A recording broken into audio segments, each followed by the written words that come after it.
हाजिरी लगाने आते थे। इनका नाम था बाला साहेब ठाकरे। चांदी के सिंहासन पर बैठने के शौकीन बाल ठाकरे खुलेआम धमकी देते थे। ये बात है सन 1990 के आसपास की। कश्मीर में इस्लामी आतंकवाद चरम पर था। कश्मीरी पंडितों को भगाया जा रहा था। अमरनाथ यात्रा चल रही थी।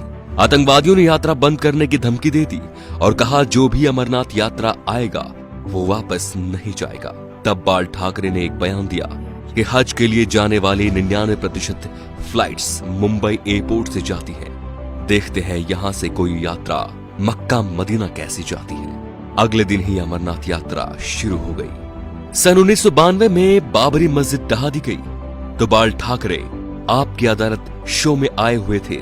जब उनसे कहा गया कि सुना है ये काम शिव सैनिकों ने किया है, तो वे बोले यदि ये काम शिव सैनिकों ने किया है तो ये गर्व की बात है। बाल ठाकरे का बचपन का नाम था बाल केशव ठाकरे, जो वक्त के साथ साथ बाला साहेब ठाकरे बन गया। 1980 के दशक में बाला साहब ठाकरे ने मुसलमानों के बारे में कहा कि ये कैंसर की तरह फैल रहे हैं और देश को इनसे बचना चाहिए।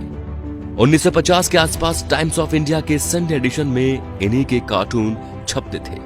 इन्होंने 1960 में ये नौकरी छोड़ दी थी।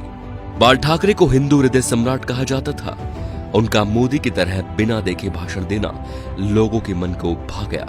उन्हें सुनने के लिए लाखों की भीड़ एकजुट हो गई थी। बाल ठाकरे जब किसी का विरोध करते थे तो दुश्मनों की तरह, और जब तारीफ करते थे तो ऐसे कि जैसे उनसे बड़ा कोई मित्र नहीं। 19 जून 1966 को बाल ठाकरे ने शिवाजी पार्क में नारियल फोड़कर अपने दोस्तों के साथ पार्टी बनाई, शिवसेना, जो आज भी चल रही है। बाल ठाकरे की एक खास बात थी कि वो कभी किसी से मिलने नहीं गए। बड़े बड़े बॉलीवुड एक्टर बियर पीने और उनसे मिलने उनके घर आते थे, जैसे नरेंद्र मोदी, माइकल जैक्सन। बाल ठाकरे के कुछ स्पेशल शौक थे, सिगार, व्हाइट वाइन एक्सेट्रा। ज्यादातर लोग फोटो या इंटरव्यू में उनके हाथ में पाइप या सिगार होती थी। 1999 में बाल ठाकरे पर 6 साल तक वोट डालने और चुनाव लड़ने पर बैन लगा था, लेकिन बाल ठाकरे ने अपने जीवन में कभी चुनाव नहीं लड़ा। अपनी मौत से 2 महीने पहले ठाकरे का एक बयान आया कि आर्मी मेरे हवाले कर दो, मैं देश को 1 महीने में ठीक कर दूंगा। 17 नवंबर 1912 बाल ठाकरे का निधन हो गया। इस दिन मुंबई बंद था।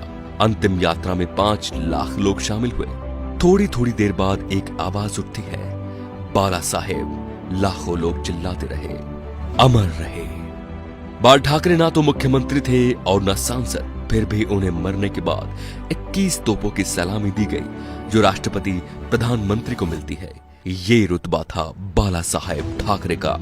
तो दोस्तों, ऐसे शेर दिल हिंदू सम्राट के लिए वीडियो को शेयर जरूर कीजिए और उनकी महानता को फैलाइए, ताकि आज जो शिव सैनिक या हिंदू उनके सिद्धांतों को भूल चुके हैं, उनके हिंदुत्व की रक्षा का संकल्प याद दिलाएं।